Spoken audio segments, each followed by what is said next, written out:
Welcome back, everybody, man. What's up? Thomas FreeMe. This is the Thomas FreeMe TV and podcast show. Welcome back. First and foremost, I pray that everybody is safe and sound, blessed, and is able to sit down and enjoy part 2 of the discussion. Actually, this is like part 4. This is part 2 of part 4. Part 2 of part 3. Part 2 of part 3. Aryan Warriors. Frank DePalma breaking down the construction of the Aryan Warriors. This is a man that was in the Nevada system since 1975 and was in the midst of a war between whites and blacks, right? So as he elaborates on his beautiful story that he shares with us, I wanted to first and foremost thank you for watching, that episode, because it's very important. It's a very important discussion, and I kind of just want to touch bases, a little bit with some of what Frank is talking about. A lot of the experiences that he shares are still commonplace in today's prisons just because he's expressing something from 30, 40 years ago. This is a very draconian system, very barbaric system. Not much changes. It's kill or be killed for the most part, and as we're listening to Frank speak about these stories, we're starting to kind of understand that a little bit. Some of these situations that we're put in to where you have to make a decision. You have to make a decision. With me, that decision. That decision came to me when I was in Beaumont. As for me, as I've elaborated in prior episodes, that decision for me came in Beaumont. When I was dealing with the issues that I was dealing with, I can kind of relate to Frank's story in that bit because, at Beaumont I had a decision to make. And it was understanding the construct of what I was in, and knowing that not all wins were wins. Sometimes you got to know when to take a loss for that win, so it's understanding that balance. And for Frank, I think the difference was because Frank was coming in at a very young age, and he really just did not have the life experience and education on how to make those decisions. Frank is coming in as a young hothead and wants to bull his way, and that's pretty much how most kids are, that end up going to prison, and they end up in train wrecks, just as Frank ended up in a train wreck, and his life was flipped upside down in a matter of minutes, and this is what can happen inside of prison. And I just want the listener to really understand and appreciate this human being just for his experiences of what he has gone through, and the fact that he's expressing and sharing this for the purpose of people to understand what prison is doing to the human body, to the human body, and the after effects of it. This man has been home for 3.5 years now, and he's really, really struggling hard to maintain. He has no sense of purpose. He don't feel like he's constructive at all. The man feels like he's a burden.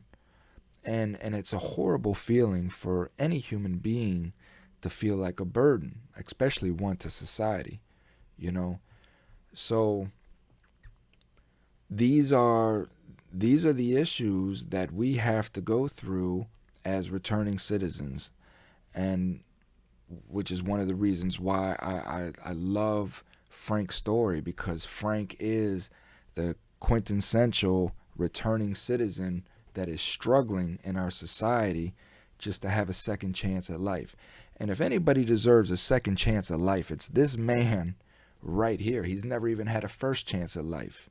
He got 10 years for property damage. It's all he got. And that's because he did not apologize to the court the way that they were expecting him to apologize. We go over all of that in the first episode, the introductory episode, but essentially that's all it was a hot-headed kid that didn't understand when to take a win and when to take a loss. He just didn't understand that. In his mind, all wins was him coming out on top, or or it was a loss. And when you get into that construct, you make some egregious mistakes in life, and you have to learn. So this man went in just 10 years and ended up doing 43, 22 of that in solitary confinement. 22 years in solitary confinement. 22 years. I want my listener to reflect on those years. Go back from where you're at now, 22 years, and think of your life in that span. All that you've accomplished, all that you've done.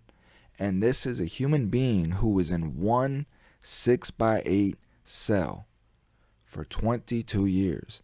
And in solitary confinement, I want my listeners to also understand you have no mirror. You have no mirror. If you want to shave, you have to do it, you would just do it by feeling. You'd feel and you'd hit, you'd feel, and you'd hit. And it's a dry shave at that. But 22 years, this man has not seen his face. There is no reflection. There's nothing for you to see. You may catch it at night. You know what I mean? If your window is positioned correctly and some light may come through and you may catch your reflection off something in there, but it's nothing to really make a determination as to facial features. So this man has not seen his face in 22 years. Imagine that. Imagine coming out of a room after 22 years and seeing your face for the first time. And then shortly after that, this man was released into society with no help. Just go get him, Tiger. Hope you make it. So I want to get right back into this episode. I know a lot of my listeners is on the edge of their seats, as one of the comments to the last episode said. So I do want to get this out and not take up too much of your time. But I just want the listener, when they're listening to this story, appreciate what this human being has endured to get here now and have some semblance of a life, some happiness, some kind of purpose.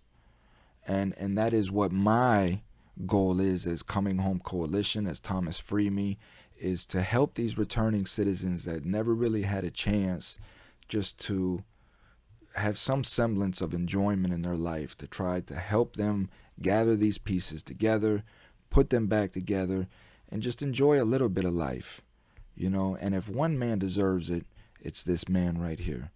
If anybody feels like donating, they would like to help out with this, please visit www.cominghomecoalition.com and donate. And I'll make sure that Frank gets it and gets on his feet. If anybody has any ideas of how they can help Frank, he is in the Reno, Nevada area. If anybody is in that area and would like to reach out to Frank and offer him a job, give him some sort of purpose, he would much appreciate it. He needs it. So with that being said, we are going to go ahead and continue to freshen you up a little bit.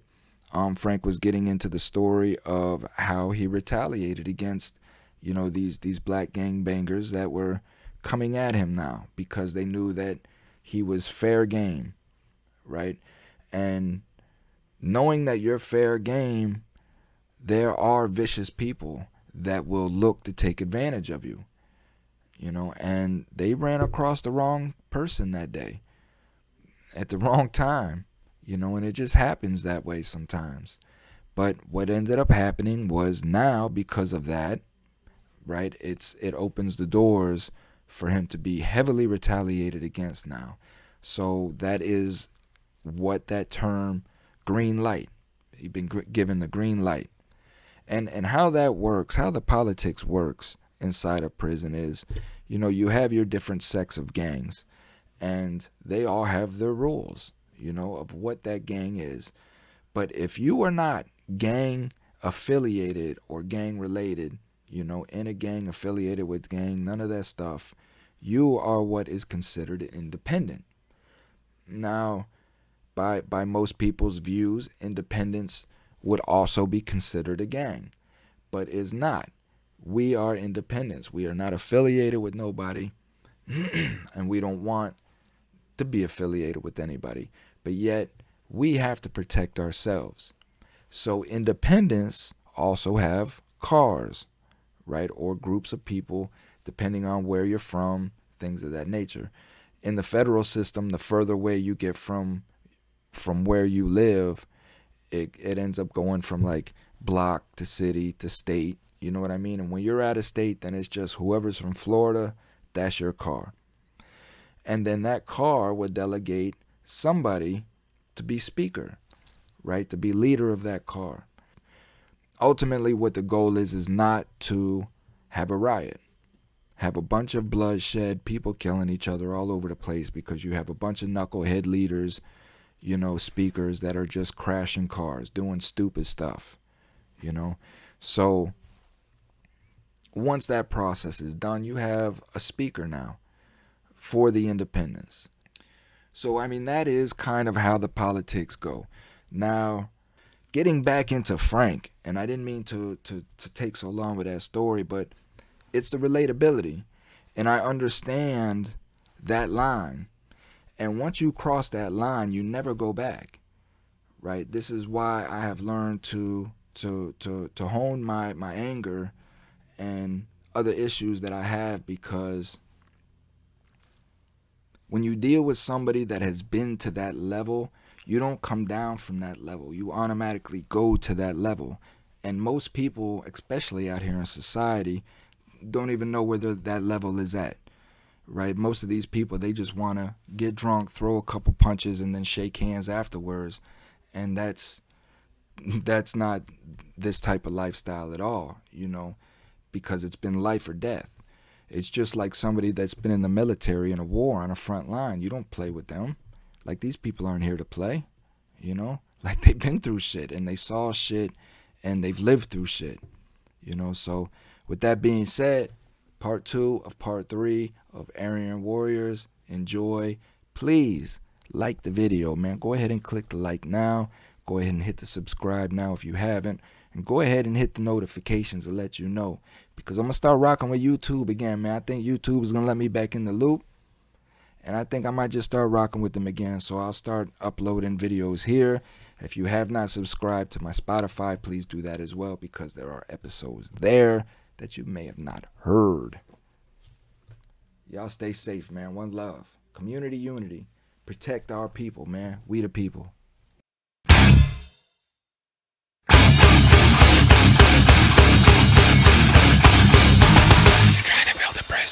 You can't handle the truth.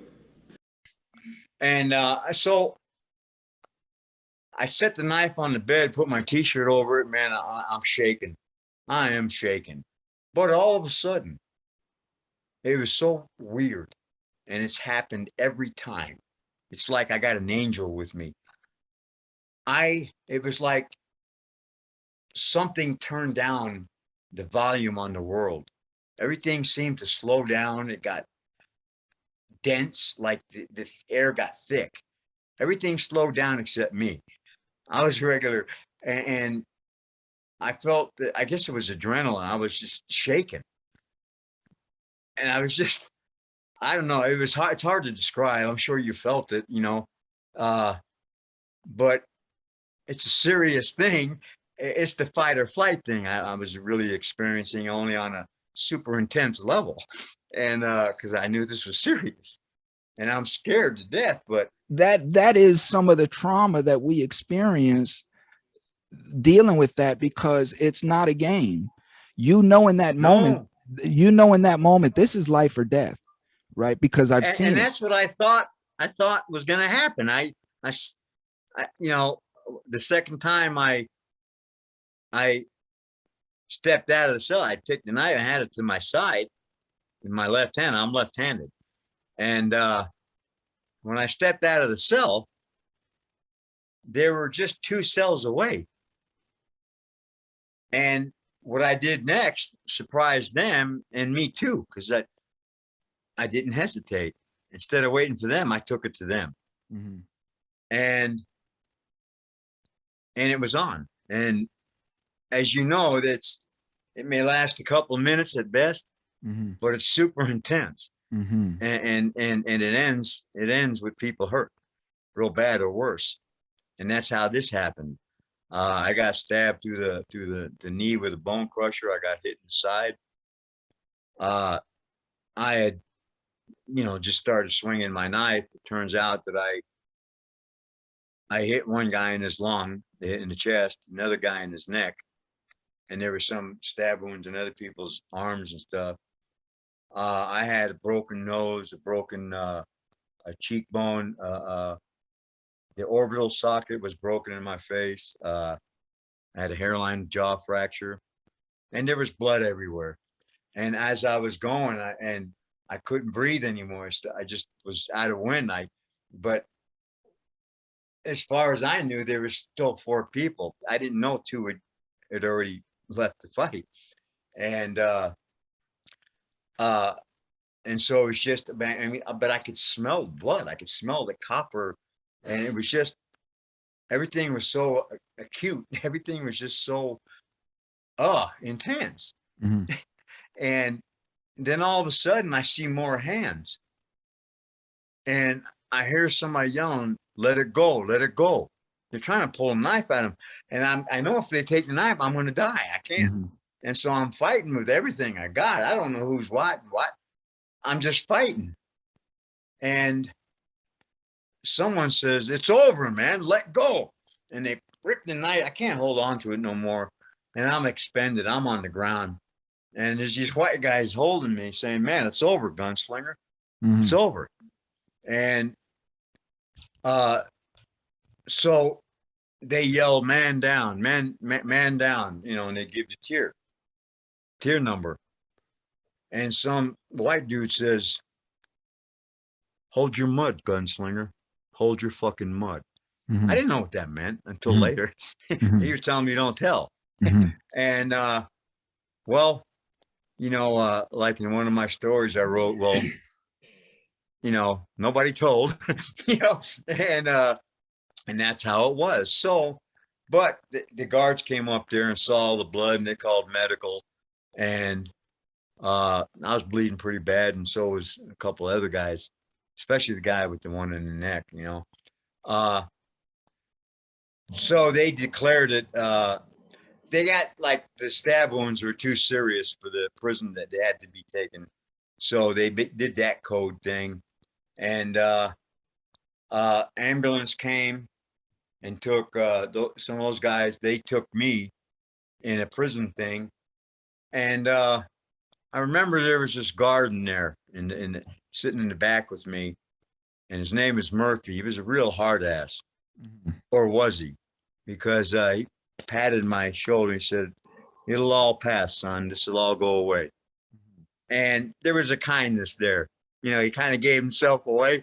I think a lot of his actions were just an act, a facade to be tough, But I never forgot that guy and his words to me, because I was scared. At the end of the day, these people know the atrocity that we're in, and they know that they're part of that. And I think that in those moments that you're talking about right there, because I'm familiar with a couple of those, I think in those moments, that is a human being that sees another human being and is glad that it's not him. You know what I mean? Yeah. Like, man, I feel so God, sorry for you. I.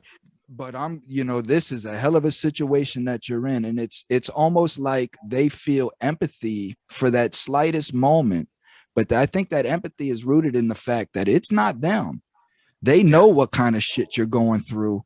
And man, I'm glad it's not me. You know, that's what I always And that's felt when I would hear understandable. that. It is, of course. And I understand that.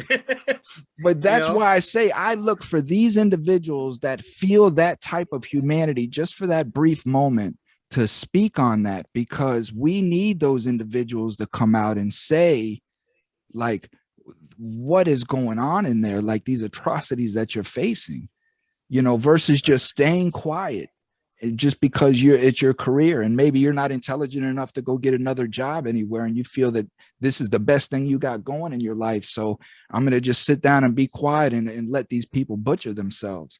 We have to stop that. Well, just like there were some decent guards that worked there, but there were some really depraved guards that worked there, whether years of working there made them that way or they came that way. But I always said, don't just look at us, look at these people here. Amen. Because if anybody knows about the 1971 Prison Stamford Project, which I think should be required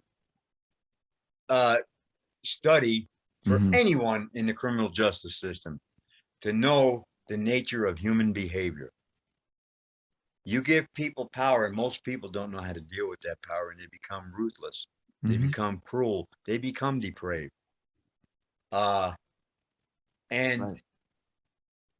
it's, you got a lot of people that work there that are ex-military, and they are raised in the ways of the rules and regulations. You break them, you suffer the consequences, no questions asked. And they're right. That's how they were raised. That's how they think.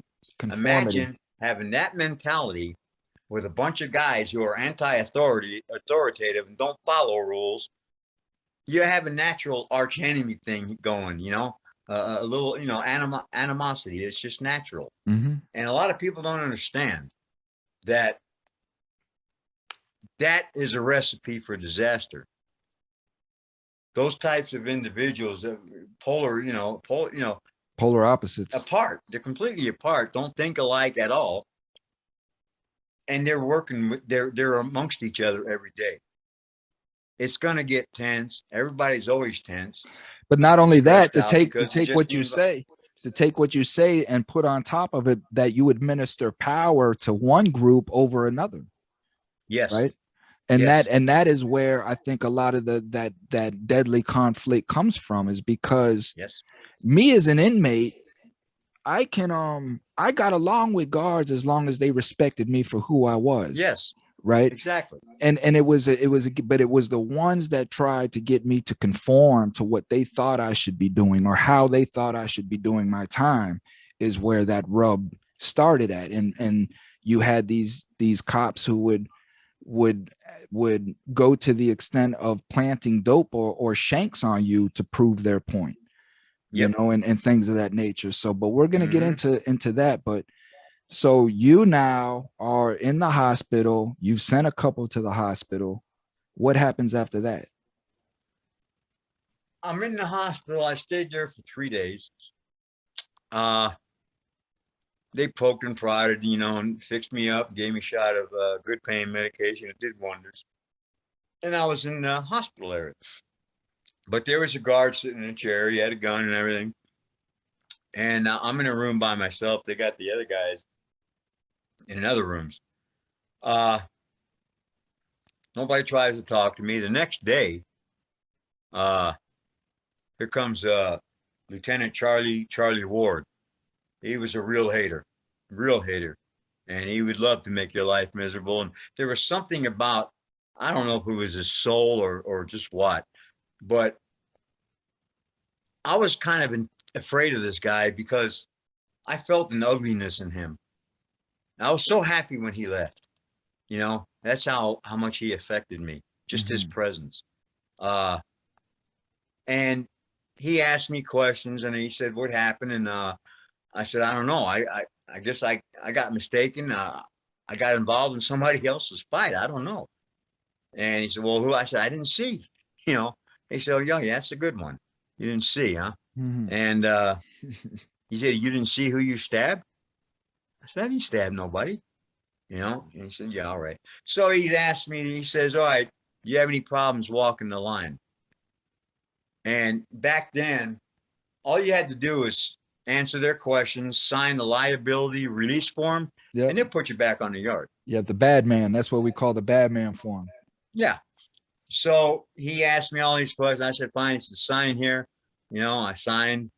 He said, okay, I'll see you again if you live long enough. Mm-hmm. And he left. I was so glad when he left, Thomas.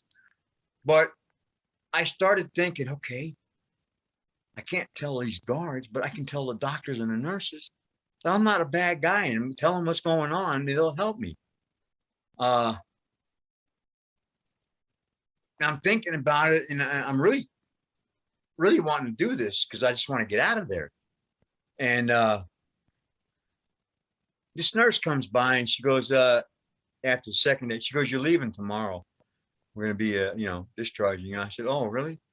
And I just wanted, all I wanted was the nurses to talk to me or anybody, because I was in a real hospital, Mm-hmm. in a real town with real people.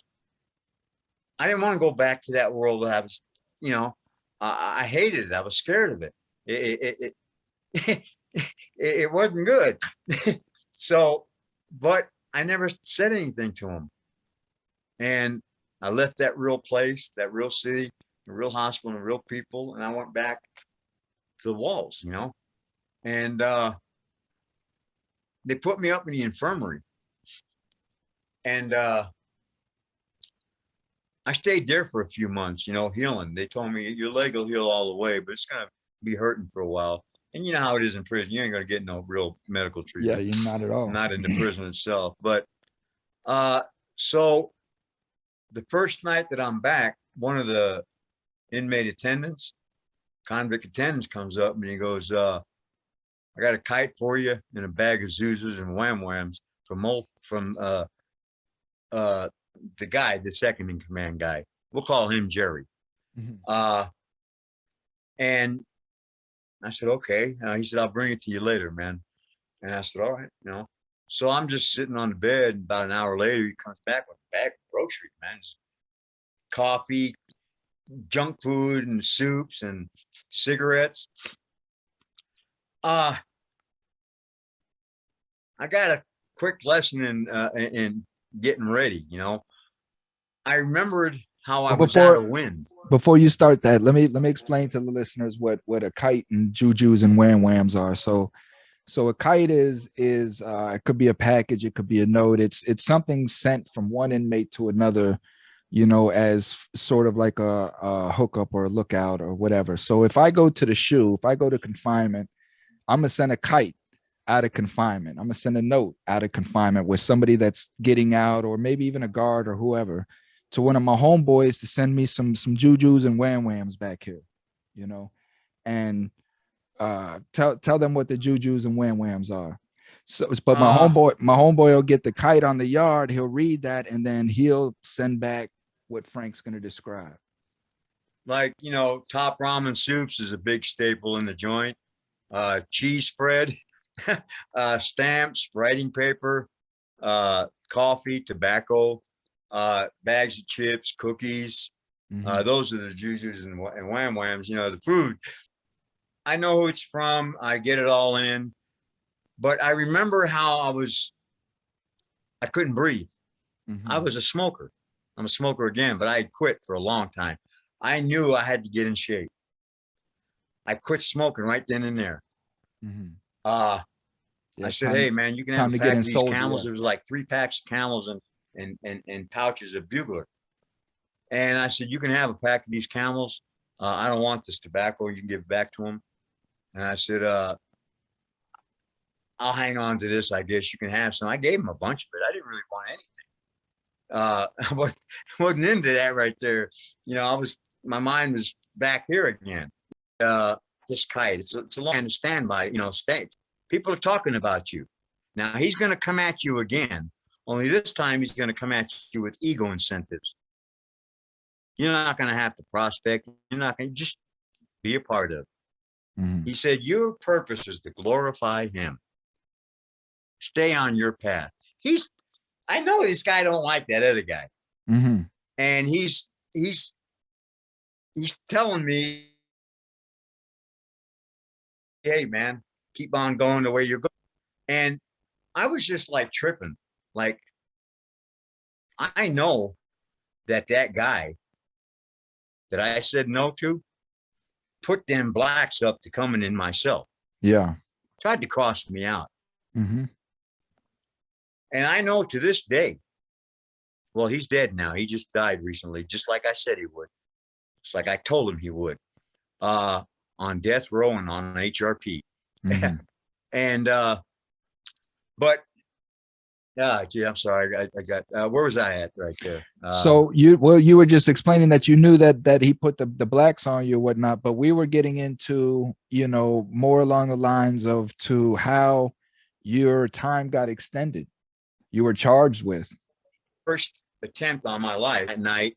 It was Oh, his watch, and they found, well, no, when they because were rolling up my property when I went to the hospital, they found in my mattress the second shank that I had. And the sergeant told me, you've got to just write up for fighting. I'm going to give you 5 days in the hole, be served at a future date. He said, this other charge, that's going to go to the suits downtown. They got to decide. He said, look, it's a waste of money. Most of us would have just thrown it away. Mm-hmm. You guys got him all over, but you're dealing with him. So, well, they did charge me. They gave me another 3 years.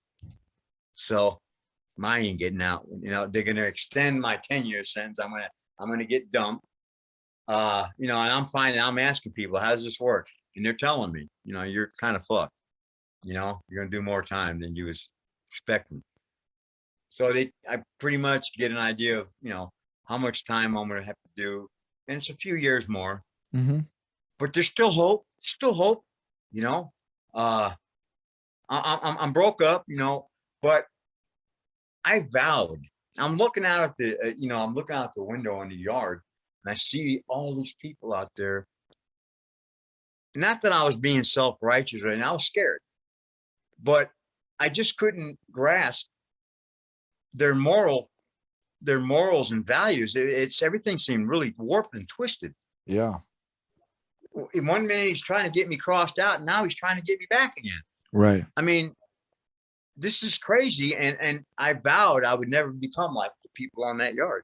Right. Little did I know that I'd become one of the worst people that ever walked that system. Mm-hmm. And that's what prison does. That's what prison does. Without you even knowing it. Yeah, exactly. Exactly. I look back on what I became because somewhere, like I got a poem that I wrote in my book. It's called Never to Surrender. And it talks about an experience and what I experienced and how it affected me and how I cut everything loose. But the human spirit is an amazing thing.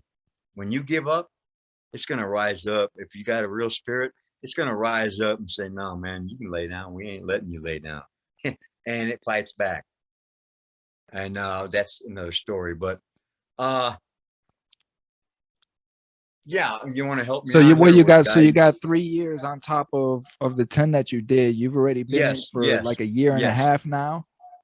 Yes. Because you were saying 76, about halfway through 76. And so from there, I mean, you got this extra time. Like what is going through your mind and what happens next? I call my father and I tell him well, that's what I wanted to ask you earlier is you're going through all of this. Who do you have to vent to? Who are you? Is there anybody there? That's it. My father. No, nobody there really, except for a guy that I had met named John Layton. No, I'm just saying as far as anybody there for you. Is anybody coming for visitations? Are you getting letters? Oh, yeah, I did. At first, my father came up. Then my girlfriend, which was the only time she came up, I cut her loose after that.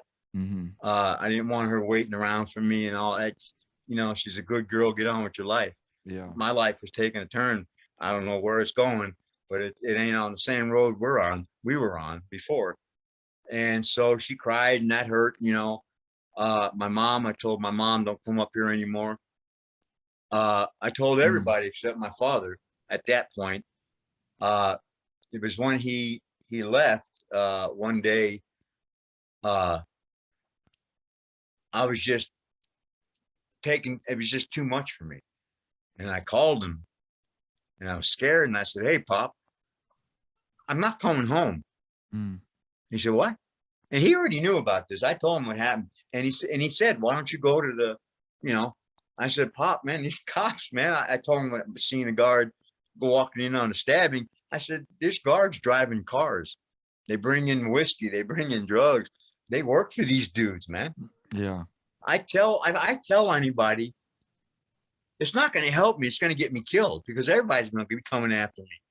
yeah, But I got a whole gang of black people that already tried to kill me, and they're serious about it. I just got lucky. I'm not coming home, Pop. They're going to kill me. I can't win. He said, "Shut up."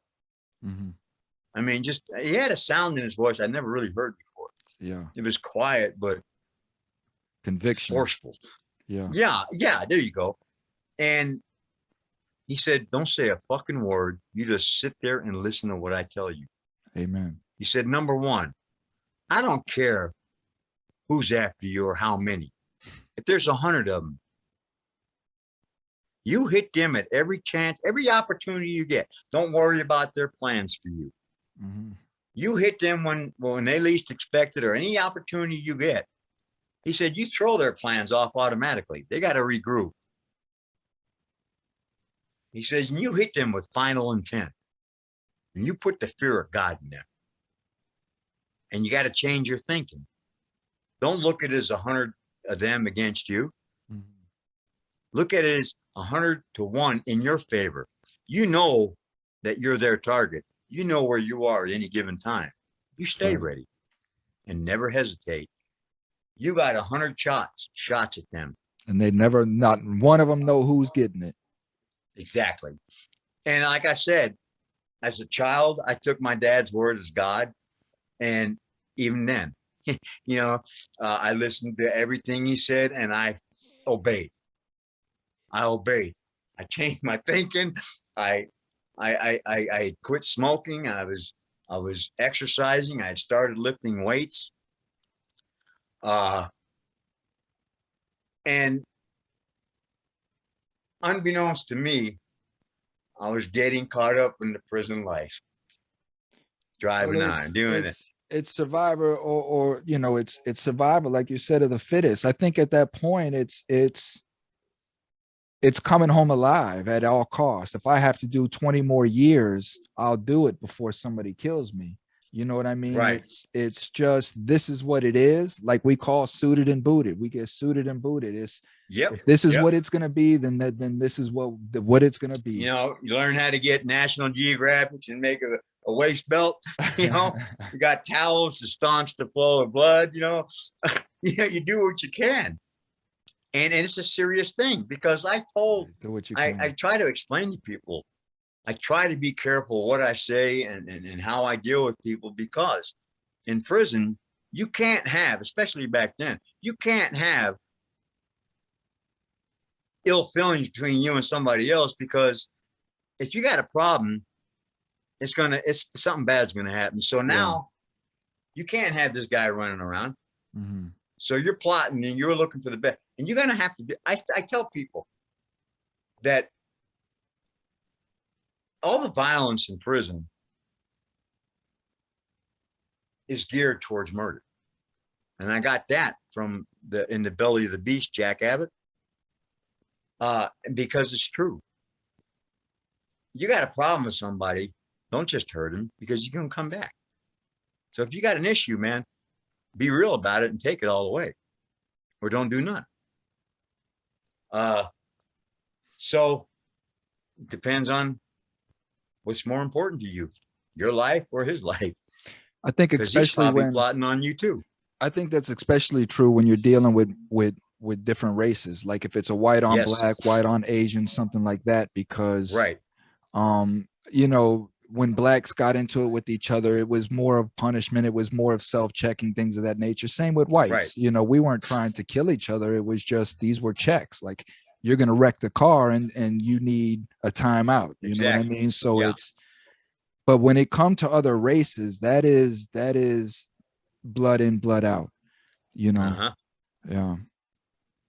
Yeah. And, for me, I'm adopting a program, lifting weights, still trying to stay to myself. But there's a part of me that's looking for allies because I'm alone and I'm scared. Amen. I'm handling myself, but You're getting I tired. mean, I'm rising up to the occasion, but I don't feel like it. I don't think I am. I'm just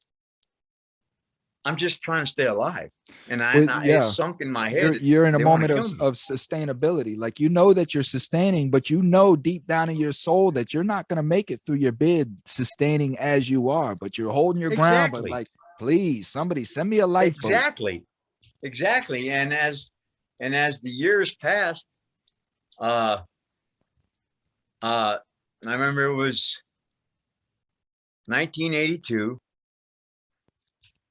and there had been other attempts made against me. And what I did is, whenever I was in my cell and something like that happened, I never counted a fist fight or anything as a life attempt. Mhm. Only when there was weapons involved. Right. I look at a fist fight. I don't consider fist fights violence. It's a Mhm. pastime. I grew up fighting. Mhm. We all did. It's when you use something for serious intent that it becomes violent to me. That's just how I see it.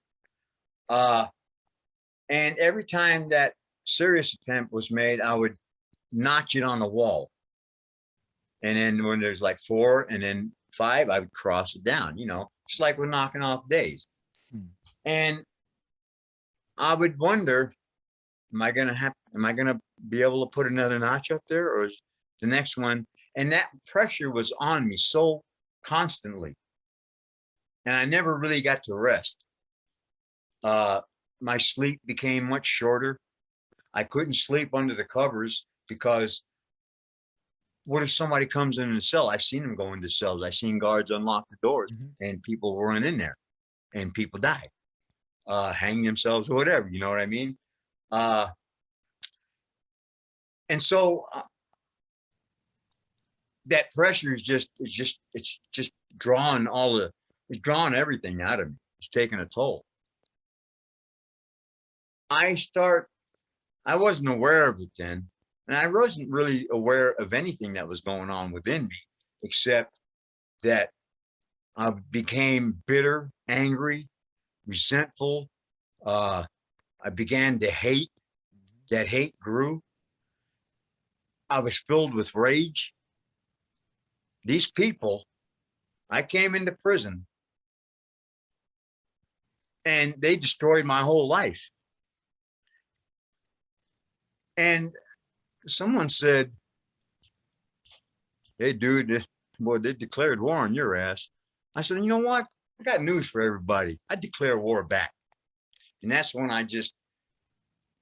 the line somewhere along the way got blurred. And I went from somebody who started out as an intended victim and I just survived. And I transformed into something else. My thought processes became hard. I became very serious minded. I didn't talk to nobody. Uh, I carried a piece with me everywhere I went. Somebody would look at me and I'd ask, "What the fuck you looking at?" I'd get off on them. I'm getting pretty healthy with the weights. And then in 1982, uh, I'm on 1C East. There's a guy that's worked, tier runner or whatever, some black guy. I remember, I know he's not a gangbanger. So And I asked the cell house sergeant if I could paint myself because they were painting cells, and they were letting guys. He said, "How about if I have them let tomorrow Saturday? I'm off. I'll put a note to have them let you out." And I said, "All right." So Saturday, the guard comes. You want to paint your cell today? I said, "Yeah." He grabs a big bucket of paint, a roller, and said, "You can have some tier time. Get your cell done." Blah blah blah. So Rada Beta was down towards the front, and I sort of got to know him a little bit. He's from California, and so we're playing cards. You want to, play? So we're sitting out. You know how you play with the cardboard box, and he's in the cell. I'm outside. Yeah. And there's an alcove that used to be a solid door when they would, but it was off, and so I'm sitting there. We're playing cards, and something just wasn't right. And I'm looking around. I just don't feel right, but continue playing. All of a sudden, I feel I feel a shadow. I see a shadow, and I feel a burn. And I jump up, and I turn, and this guy had just missed my neck with half of a straight razor. And I don't have anything, and I shove him. And this guy in the cell, Rada Beta, said, "Here," and he throws me out a knife. Mm-hmm. This guy is coming up off the windows where I shoved him, Mm-hmm. and he's coming at me, and I just swung. And it went in him. It went in him 4 times. I hit him 4 times, and he falls to the ground. And I'm just like I'm out of it, but there's also a calm. There's also a calm there within me.